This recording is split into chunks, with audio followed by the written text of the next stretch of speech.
Hi friends, তোমরা জানো তোমাদের জেনপাস ইউজি 2024-এর কাউন্সেলিংয়ের রাউন্ড 1-এর যে অ্যাডমিশনের লাস্ট ডেট ছিল তোমাদের 19শে সেপ্টেম্বর। তো এবং তোমাদের রাউন্ড 2-এর যে রেজাল্ট সেটা তোমাদের বেরোবে আগামী 21শে সেপ্টেম্বর। তো এই আমি তোমাদের রাউন্ড 1-এর ক্ষেত্রে ডিটেলসে জানিয়েছিলাম যে কাদেরকে কি করতে হবে কি না করতে হবে কি ব্যাপার স্যাপার ডিটেলসে।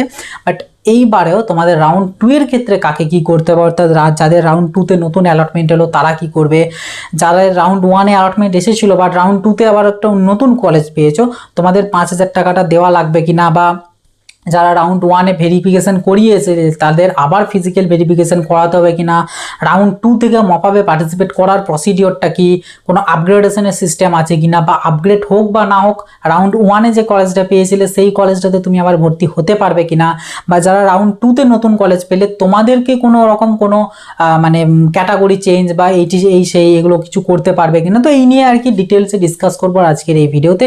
কাজে এই অতি গুরুত্বপূর্ণ ভিডিওটা প্রথম থেকে শেষ পর্যন্ত দেখবে।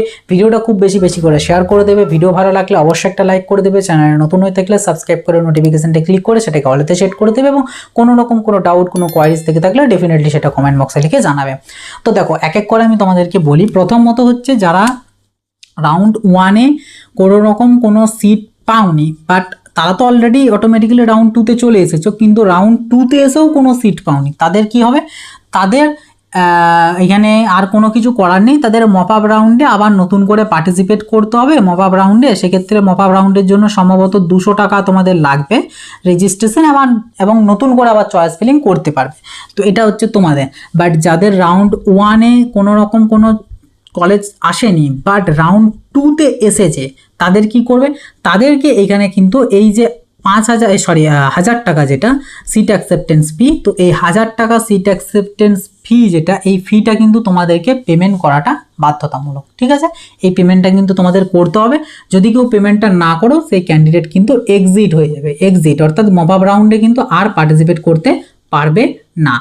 তো যদি তোমাদের অ্যালটমেন্ট চলে আসে সেই ক্ষেত্রে কিন্তু তোমাদেরকে পেমেন্ট করতেই হবে, মানে 1,000 টাকা পেমেন্টটা তোমাদেরকে করতেই হবে। তো এটা গেল। এবার ব্যাপার হচ্ছে যে সমস্ত ক্যান্ডিডেটরা রাউন্ড 1-এতে সিট পেয়েছিলে এবং রাউন্ড 2-তে আপগ্রেড করে এসেছিলে, মানে আপগ্রেডেশন করেছিলে, আপগ্রেডেশন দিয়েছিলে, তো তাদেরকে কি আবার 1,000 টাকা পেমেন্ট করতে হবে না? এই 1,000 টাকাটা হচ্ছে একবার। যারা রাউন্ড 1-এ পেমেন্ট করে দিয়েছো তারা রাউন্ড 2-তে আসো বা মপআপে যাও, মপআপেতেও নতুন পাও, কোনো জায়গাতে আর পেমেন্ট করতে হবে না 1,000 টাকা। 1,000 টাকাটা একবার। বাট এই ক্ষেত্রে পেমেন্ট করতে হলো কারণ তারা রাউন্ড 1-এ পেমেন্ট করেনি, কলেজ পায়নি তাই পেমেন্ট করেনি, রাউন্ড 2-তে পেয়েছে যে কারণে তাদেরকে পেমেন্টটা করতে হবে।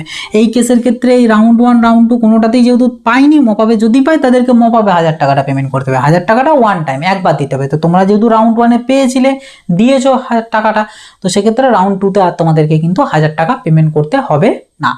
তো এটা গেল তোমাদের প্রথম যে কনফিউশনটা সেটা। দ্বিতীয়ত হচ্ছে তোমাদের, আমি এর আগের ওই যে রাউন্ড 1-এর নিয়ে যে ভিডিওটা বানিয়েছিলাম সেখানে আমি তোমাদেরকে বলেছিলাম যে তোমাদের রাউন্ড 2-তে পসিবিলিটি থাকবে তুমি যে নাম্বার কলেজটাতে অ্যালটমেন্ট পেয়েছিলে রাউন্ড 1-এতে, অর্থাৎ কেউ যদি ফর এক্সাম্পল হয়তো 20 নাম্বার চয়েসটাতে তার অ্যালটমেন্ট এসেছিল, তো তার রাউন্ড 2-তে পসিবিলিটি 1 থেকে 19-এর মধ্যে যে কোনো একটা আসার, অথবা 20টা ব্যাক আসার।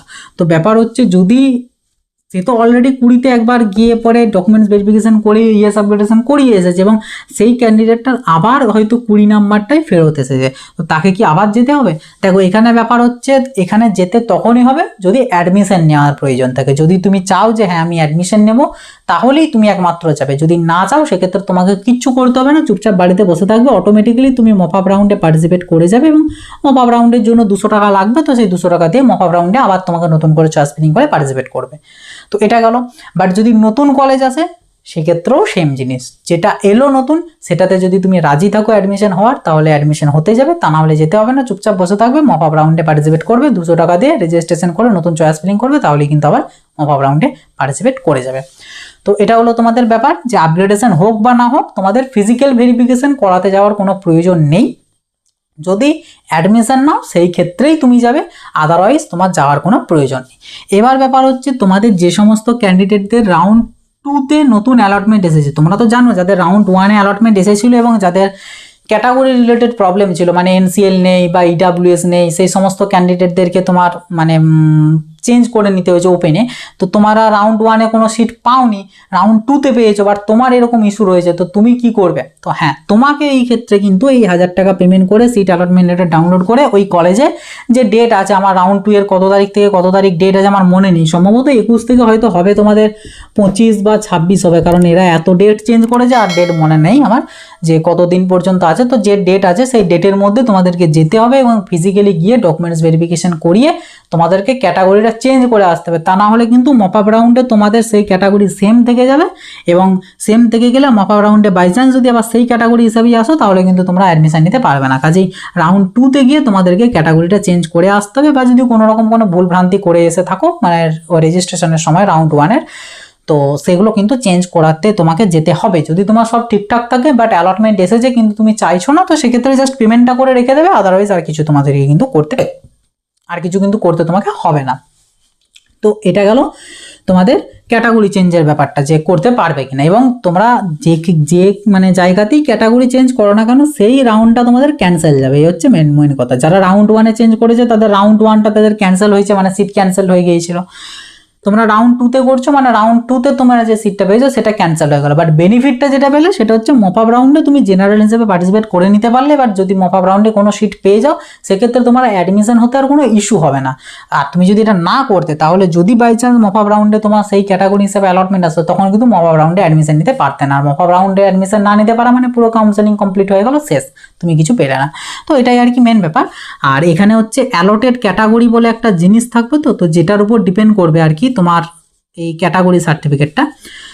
তো অ্যালটেড ক্যাটাগরি এখানে ওপেন এইটা হচ্ছে সবার ক্ষেত্রে কম্পালসারি, মানে যার যে ক্যাটাগরি হোক না কেন, OBC A, OBC B, SC, ST, EWS, যে ক্যাটাগরি হোক না কেন, তোমার যে অ্যালটমেন্ট সেটা ওপেন হিসাবে আসতেই পারে, এতে কোনো ভয় পাওয়ার কিছু নেই বা কোনো কিছু ইয়ে করার কিছু নেই, ওপেন হিসাবে আসতেই পারে। কারণ একটা কলেজে যদি তোমার ধরো 60টা যদি সিট থাকে, সেই 60টার মধ্যে 30টা সিটই থাকে তোমাদের ওপেন ক্যাটাগরি, ঠিক আছে, ওপেন ক্যাটাগরি, বাকি যে 30টা সিট সেইটা ওই ক্যাটাগরিগুলোর হিসাবে কিছু ভাগ থাকে, রিজার্ভেশন কোটা অনুযায়ী সেগুলো ভাগ থাকে। তো তুমি এখানে ওপেন এসেছে, দ্যাট মিনস তোমাদের যে ক্যাটাগরি রিজার্ভেশন সেই সিটটা তোমার প্রয়োজন হয়নি, তোমার যা র্যাঙ্ক সেই র্যাঙ্কে তুমি ওপেন মানে এই যে 30টা সিট এটার মধ্যে থেকে একটা সিট পেয়েছো, যে কারণে এখানে ওপেন এসেছে।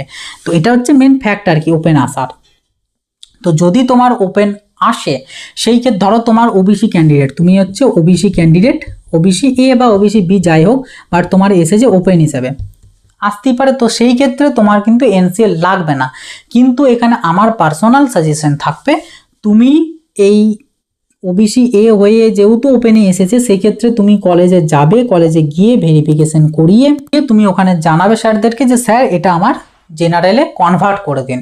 তার মানে যদি তুমি আর কি মপ আপ রাউন্ডে পার্টিসিপেট করতে চাও, তা না হলে কি হবে, তোমার মপ আপ রাউন্ডেতেও যে ওপেন হিসাবেই তোমার সিট আসবে তার কোনো গ্যারান্টি নেই।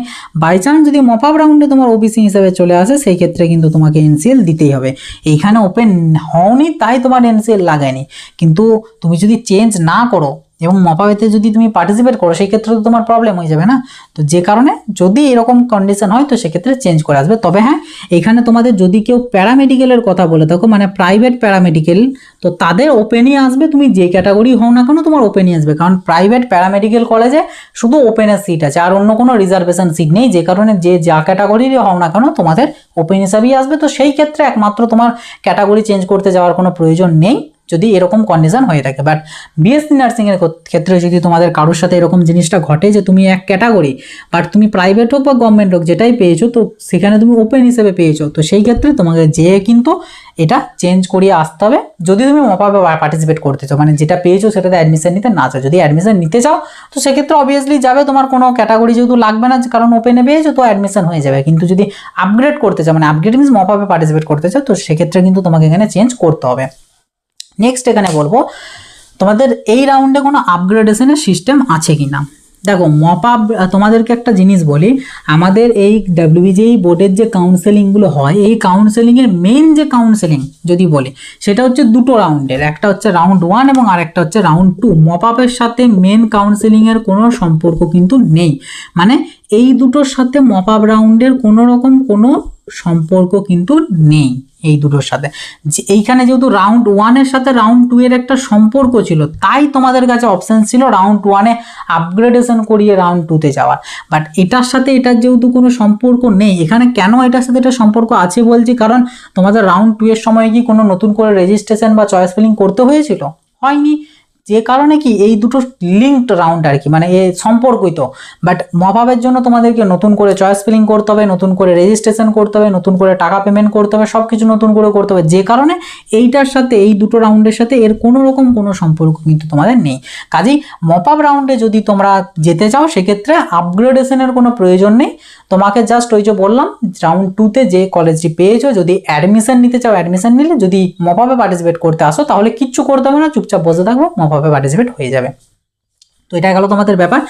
এবার ব্যাপার হচ্ছে রাউন্ড 2-তে ধরো একটা কোনো কলেজ পেয়েছো, ঠিক আছে, তো সেই কলেজটা কি থাকবে মপআপে? বাই চান্স মপআপে ধরো যে চয়েস ফিলিং করলে কোনো অ্যালটমেন্ট এলো না, সেই ক্ষেত্রে যেমন রাউন্ড 1-এর ক্ষেত্রে কি হলো, তুমি আপগ্রেড করতে দিয়েছিলে, যদি তোমার নতুন কলেজ আসেনি সেই ক্ষেত্রে পুরোনোটা এবার ব্যাক পেয়েছো। তো এখানে কি সেরকম কোনো কন্ডিশন হবে না, এখানে কিন্তু কোনো রকম কোনো কন্ডিশন এরকম নেই। যে কারণে তোমাদেরকে কিন্তু রাউন্ড 2-তে একদম ফাইনালি ডিসিশন নিতে হবে তোমাদেরকে, যে তুমি এই রাউন্ড 2-তে যে কলেজটা পেয়েছো, XYZ যে কলেজটা পেয়েছো, যে ডিপার্টমেন্ট পেয়েছো, সেটা তুমি নেবে নাকি ছেড়ে দেবে। এখানে দুটো অপশন, ওই আপগ্রেডের কোনো অপশানস নেই, হয় সিটটা অ্যাকসেপ্ট, না হলে সিট পুরোপুরি বাতিল, ছেড়ে দেওয়া। তো তুমি যদি, আর মপআপ কিন্তু অবশ্যই একটা রিস্কি রাউন্ড, এখানে সিট সংখ্যা খুবই কম থাকে, যে কারণে সিট অবভিয়াসলি পায়, অনেক ক্যান্ডিডেটই সিট পায়, বাট পরিমাণটা কিন্তু কমে যায় সিট পাওয়ার। তো যে কারণে কিন্তু তোমাদেরকে কড়াভাবে ডিসিশনটা নিতে হবে যে তুমি সিটটা ছাড়বে নাকি সিটটা অ্যাকসেপ্ট করবে। যদি সিটটা তুমি ছেড়ে দাও, যদি ভর্তি না হও, সেক্ষেত্রে মপআপেতে যদি তুমি বাই চান্স কোনো রকম কোনো অ্যালটমেন্ট না পাও, নো অ্যালটমেন্ট যদি হয়, সেক্ষেত্রে তোমার কিন্তু পুরো কাউন্সেলিং শেষ হয়ে গেল, কোনো কিছু আর রইলো না, তোমার একটাই অপশন থাকবে ওই ডাইরেক্ট অ্যাডমিশন বা স্পট কাউন্সেলিং, ঠিক আছে, মানে এটাতে আর তুমি ভর্তি হতে পারবে না। আর যদি তোমার মপআপ রাউন্ডে বাই চান্স কোনো কলেজ এসে যায়, কোনো রকম কোনো একটা কলেজ পেয়ে গেলে, সেক্ষেত্রে তো তোমার অপশানস থাকবে সেই কলেজটাতেই অ্যাডমিশন নেওয়া, আদারওয়াইজ ছেড়ে পড়ে ওই ডাইরেক্ট অ্যাডমিশন বা স্পট কাউন্সেলিং করানো। বাট মেন যেটা কথা সেটা হচ্ছে এইখানের কলেজ কিন্তু থাকবে না। বা হয়তো কারোর হয়তো রাউন্ড 1-এ হয়তো দেখা গেল তার 20 নাম্বার সে চয়েসটা পেয়েছিল, আপগ্রেড করতে দিয়েছিল, রাউন্ড 2-তে সে 15 নাম্বার কলেজটা পেয়েছে, তো সে এখানেও অ্যাডমিশন নেয়নি, মপআপ রাউন্ডে পার্টিসিপেট করেছে, তো সে এখন জানতে চাইছে যে আমি এইটা কিংবা এইটা কোনোটা পাবো কি না, পাবে না, সেম জিনিস, কারণ এই দুটোর সাথে কোনো রকম কোনো সম্পর্ক নেই মপআপে। তুমি যেখানে যা পাও না কেন, কোনো কিছু এখানে আর থাকবে না মপআপ রাউন্ডে। মপআপ রাউন্ডে যে চয়েস ফিলিং করবে সেই হিসাবে মপআপ রাউন্ডে যেদিন অ্যালটমেন্ট রেজাল্ট দেবে, সেইখানে যদি তোমার কোনো অ্যালটমেন্ট আসে, তাহলে তোমাকে সেই যেটাতে এলো আর কি অ্যালটমেন্ট, সেটাতে তোমাকে হয় অ্যাডমিশন নিতে হবে, নাহলে সিট ছেড়ে দিতে হবে। আদারওয়াইজ যদি এখানে নো অ্যালটমেন্ট আসে তো তোমার আর কিছু করার নেই। তো এটা হচ্ছে ব্যাপার, যে কারণে রাউন্ড 2-তে যাদের অ্যালটমেন্ট আসবে বা যারা কোনো একটা সিট পেয়ে রয়েছে রাউন্ড 1 থেকে আপগ্রেড করে হোক বা নতুন পেয়ে হোক, রাউন্ড 2-তে তোমরা কিন্তু খুব ভালো করে ভাবনা চিন্তা করে 1-2 দিন টাইম নিয়ে সবার সাথে ডিসকাস করে ডিসিশনটা নেবে যে তুমি সিটটা ছেড়ে মপআপে যাবে নাকি অ্যাডমিশন নিয়ে নেবে। তো এটা হচ্ছে তোমাদের ব্যাপার। এবং তোমাদের মপআপের ক্ষেত্রে সিট ম্যাট্রিক্সও দিতে পারে যে কতগুলো করে কি সিট রয়েছে কোন কলেজে কোন ডিপার্টমেন্টের, বাট সেটা কিন্তু সেকেন্ড রাউন্ডের থ্রু অ্যাডমিশন আর প্রসিডিওর কমপ্লিট হয়ে যাওয়ার পরে দেবে, মানে তার আগে তুমি জানতে পারবে না যে ওটা দেখে পরে সেই মতন আমি অ্যাডমিশন নেবো কিংবা মপআপে যাবো, এই জিনিসটা কিন্তু তোমার কাছে থাকবে না। তোমাকে পুরোপুরি একদম চোখ বন্ধ করে ভাবতে হবে যে আমি নেবো নাকি নেবো না। তো এই হচ্ছে আর কি মেনলি রাউন্ড 2 এর বেশ কিছু কোয়ারিজ যেগুলো ছিল। আর সেরকম ডাউট আই থিঙ্ক নেই মপআপের ক্ষেত্রে। আমি এবার মপআপ রাউন্ডে বলে দেবো যে কি হবে না হবে। মেনলি তোমাদের এটাই প্রবলেম ছিল যে এই জিনিসটা আর কি, যে মপআপে থাকবে কি থাকবে না। তো ব্যাপারটা আশা করি ক্লিয়ার হয়ে গিয়েছে। এবং তোমাদের মানে টাকা ফাঁকা তো পেমেন্ট করার বললাম, যাদের রাউন্ড 1-এ এসেছিল পেমেন্ট করেছিল আর লাগবে না, যাদের রাউন্ড 2-তে এলো তাদেরকে করতে হবে। আর নতুন করে আবার যেটা পেলে হয়তো মানে এই আপগ্রেড হয়ে যে নতুন কলেজ এলো তোমার, এখানে আবার যেতে হবে কিনা ভেরিফিকেশন করাতে, না কোনো কিছু যেতে হবে না। যেতে তখনই হবে যদি অ্যাডমিশন নিতে যাও, অ্যাডমিশন নেওয়ার থাকলে তবেই যাবে, তা না হলে যেতে হবে না। তো এটা হচ্ছে মেন ফ্যাক্ট আর কি। আর ক্যাটাগরি চেঞ্জ করতে পারবে যদি তোমাদের যাদের নতুন অ্যালটমেন্ট এলো রাউন্ড 2-তে, তোমরা ক্যাটাগরি চেঞ্জ করতে পারবে রাউন্ড 2-তে। তার জন্য তোমাদেরকে যেতে হবে। আর ওটা আমার পার্সোনাল একটা সাজেশন রইলো, যদি কারোর অন্য ক্যাটাগরি বাট ওপেন অ্যালটমেন্ট পেয়েছো আদার দেন প্রাইভেট প্যারামেডিক্যাল, কারণ ওটার ক্ষেত্রে ওপেনই আসবে, তুমি ওটার ক্ষেত্রে চেঞ্জ না করলেও তুমি যদি মপাবেতে পার্টিসিপেট করো, মপাবে যদি তোমার অ্যালটমেন্ট আছে ওপেনই আসবে, ওটাতে কোনো ক্যাটাগরি আসবে না, কারণ প্যারামেডিক্যাল প্রাইভেটের কোনো রকম কোনো রিজার্ভেশন সিট নেই, ওখানে ওপেনই আছে, যে কারণে ওটা ওপেনই আসবে, তাই ওটার জন্য চেঞ্জ করার প্রয়োজন নেই। বাট যদি ওটা বাদ দিয়ে অন্য কোনো হয়, বিএইচএ হোক বা তোমার বিএইচএরও তো মনে সম্ভবত সেম, খেয়াল হচ্ছে না ঠিক, যাই হোক মেনলি বিএসসি নার্সিংয়ের ক্ষেত্রে, তো বিএসসি নার্সিংয়ের ক্ষেত্রে যদি এরকম কোনো কন্ডিশন হয়ে থাকে সেক্ষেত্রে কিন্তু গিয়ে ক্যাটাগরিটা চেঞ্জ করে নিয়ে আসবে, তা না হলে মপাবে তো তোমার বিপদে পড়তে পারো। তো এই আর কি জেনপাস ইউজি 2024-এর রাউন্ড 2 এর বেশ কিছু ব্যাপার স্যাপার রইলো, এবং এক্সিটের ব্যাপারটাও তো বলে দিলাম। একমাত্র যদি কেউ রাউন্ড 2-তে নতুন কলেজ পেয়েছে বাট 1000 টাকাটা পেমেন্ট করেনি, তারা শুধুমাত্র এক্সিট করবে। তো এই আর কি ব্যাপার। তো যাই হোক, আশা করছি আর কোনো রকম কোনো ডাউট তোমাদের নেই জেনপাস ইউজি 2024-এর সেকেন্ড রাউন্ড নিয়ে। যদি থেকে থাকে অবভিয়াসলি কমেন্ট বক্সে লিখে জানাবে। তো এই ছিল আর কি আজকের ভিডিওটা খুব বেশি বেশি করে শেয়ার করে দিও। ভিডিও ভালো লাগলে অবশ্যই একটা লাইক করে দেবে, চ্যানেলে নতুন হয়ে থাকলে সাবস্ক্রাইব করে নোটিফিকেশনটা ক্লিক করে সেটাকে অলেতে সেট করে দেবে। আর কোনো রকম কোনো ডাউট কোয়ারিজ থাকলে কমেন্ট বক্স তো রইলই তোমাদের জন্য, সেখানে লিখে জানাবে। তো চলো আসি, আবার দেখা হবে নতুন একটা ভিডিওতে। সকলে ভালো থাকবে, সুস্থ থাকবে।